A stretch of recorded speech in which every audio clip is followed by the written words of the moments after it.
الحمد لله والصلاة والسلام على نبينا محمد وعلى آله وأصحابه أجمعين.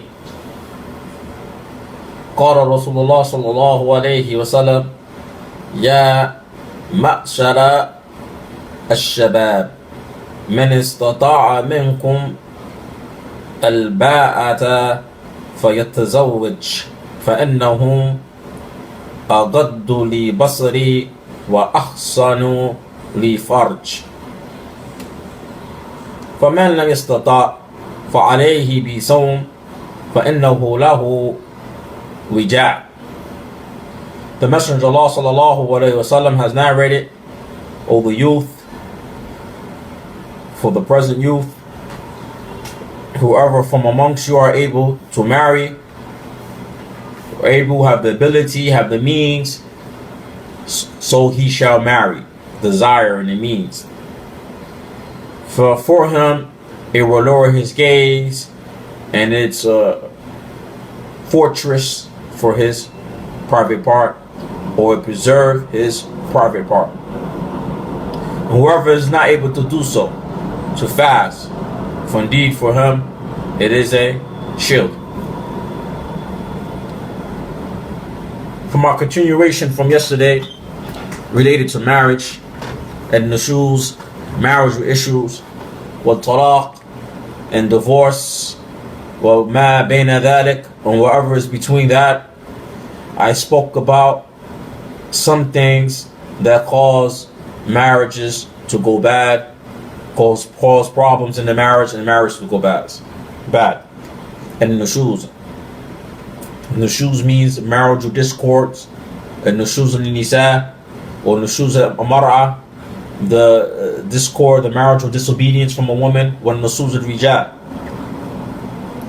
Yesterday I mentioned a little bit more about, for the men, what caused some of their problems with their marriage.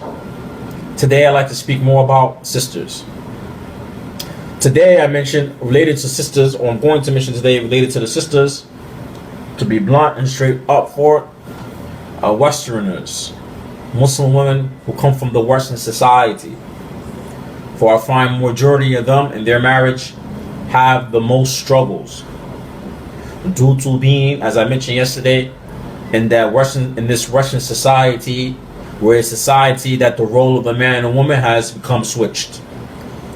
And it's a society where the woman, she finds herself outside of the home more than the man. Or she finds herself financially responsible over the house more than the man. This is because of the Western lifestyle, where the man and the woman are competing with each other for income, for wealth, etc. This is not from the Islamic point of view to have this type of discord and this type of competing with each other related to income and who's running the house. And this is the reason why in a lot of Western society, Muslim or non-Muslim, that a lot of people marriages are sour. And from the non-Muslim perspective, a lot of people do not want to get married. And you'll find people not getting married, but they are shacking up together. Today I'd like to mention more to the Muslim woman revert to Islam, single moms. Many single mothers and sisters that I observe who come to the masjid and have marital problems, a lot of their marital problems is due to a number of things. First thing is, I notice they lack the understanding of what is Islam, the religion. They lack the understanding of the rights of the woman, or they only understand her rights only and don't understand the man's rights. What do I mean by this? She only understands her rights. For example, all she understands, for example, for what I witnessed, the man must pay my bills, but I could leave in and out the house as I will.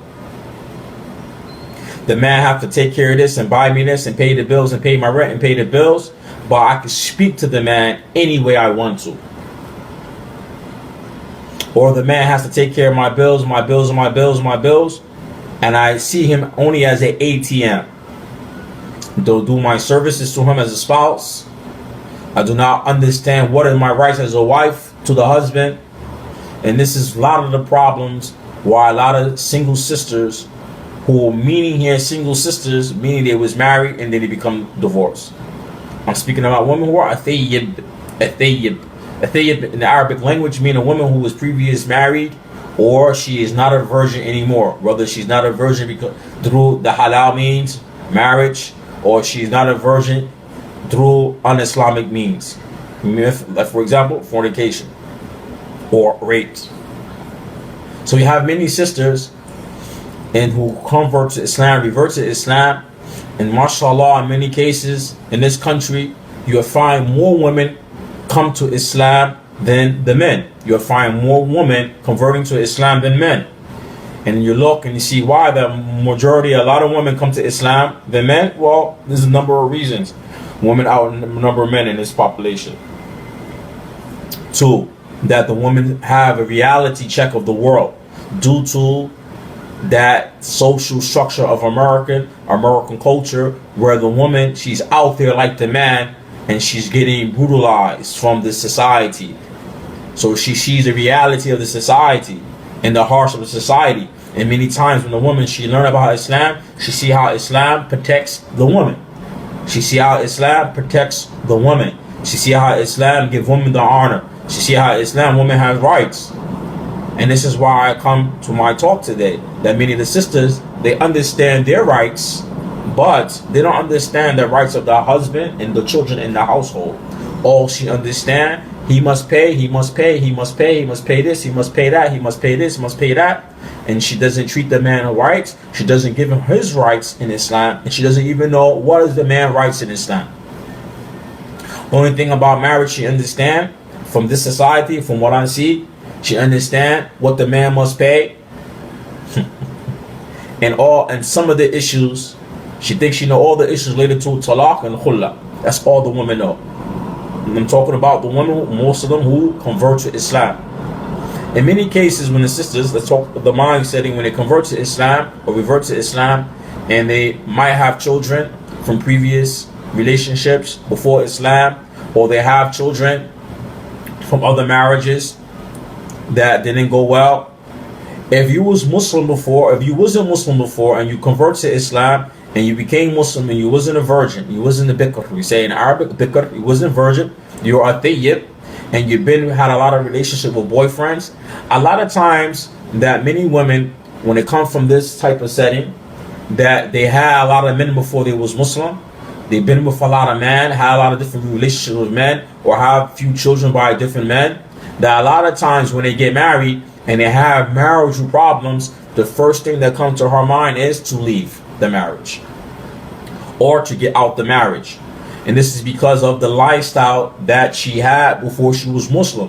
Had this boyfriend, things didn't go out well because you had no commitment, you weren't married, you're going your own way, and so you find another guy you think you like, you get with him, you have some children, you get pregnant, and you find out, oh, I don't like this guy. So you got another boyfriend, you get rid of him.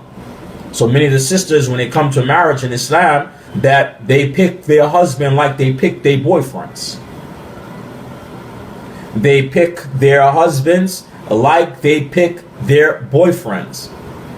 Meaning that do not look into the man's situation, financial situation, religious situation. They pick them like they pick their boyfriend. And just like they married a guy like they picked their boyfriend, and the marriage end like how her and her boyfriend in the past left each other or broke up, as they say. In Islam, marriage in Islam brings the man and the woman honor, and it honors the woman, and it honors the children that come from this lawful marriage. So many times, and many sisters, when they convert to Islam, they read about Islam, they read about marriage in Islam, but in their mind setting, they still think like how they were in the time of Jahiliyyah, how they are choosing their men or their husband is like how they're choosing their boyfriends. And when they get their spouse or they get married, they're treating their spouse like they're treating their boyfriend. If you wasn't Muslim before, or before you was Muslim, and you had bad relationship with men, and you're used to living on your own, and then you get married to a man, you have to change some things. If you had relationships before you was Muslim, and you had bad relationships, You know, you used to living on your own, doing what you want to do, and you become Muslim and you want to get married, you have to change yourself. You have to know that in Islam, the man have rights over you. Whether he's rich, whether he's poor. That the man in Islam have rights over you. Meaning where you go, who you hang with, how you dress, how you speak to him, and how you speak to his children, or how you even speak to the children that is not his, that is amongst you. Many times sisters come to Islam and they have things with them, some baggage. Islam came as a solution for you. Many sisters, when they come to Islam and they convert, and if you have children with you from other relationships, other boyfriends, things like this, Islam is the new start for you.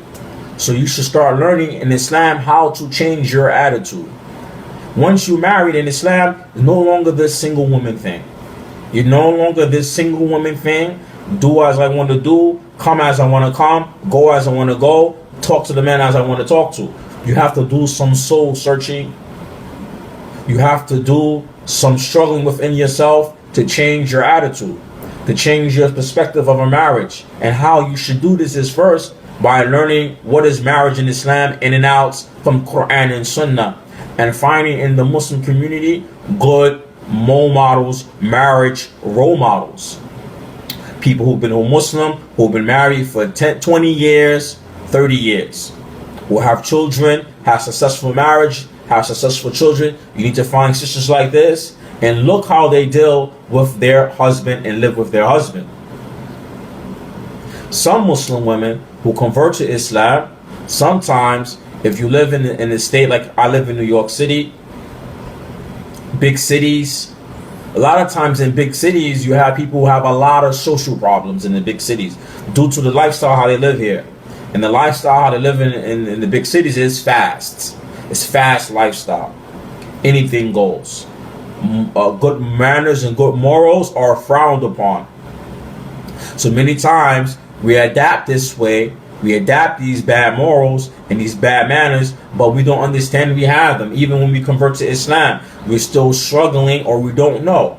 And the way you uproot this disease of the heart, which is a disease of the heart, and bad akhlaq, the way you uproot these things is with the Quran and the Sunnah. So you should be busy with yourself, going to the circles of knowledge, learning about your Lord in Islam, learning about your religion in Islam, learning about marriages in Islam. And we live in a time where knowledge is easy to attain. You have the internet.